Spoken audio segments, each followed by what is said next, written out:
Maring, pabili. Oh, Maring. Ano yun, Maring? Bibilin mo. Isang itlog, Maring. Maring. Ano, Maring? Isang kamates? Oh, Maring, oh.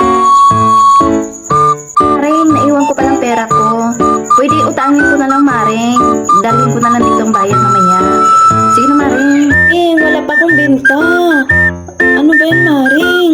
Aga-aga pa. Tingnan mo naman. Oh, wala pa akong binta. Magkano pa lang to? Si Maring talaga, oh. Maring, parang hindi naman to kumari. Ito naman, parang hindi naman niya inaanak ang anak. Sa'yo na nga lang yung paninda mo. Kainin mo na yung Maring. Sana mabusog ka.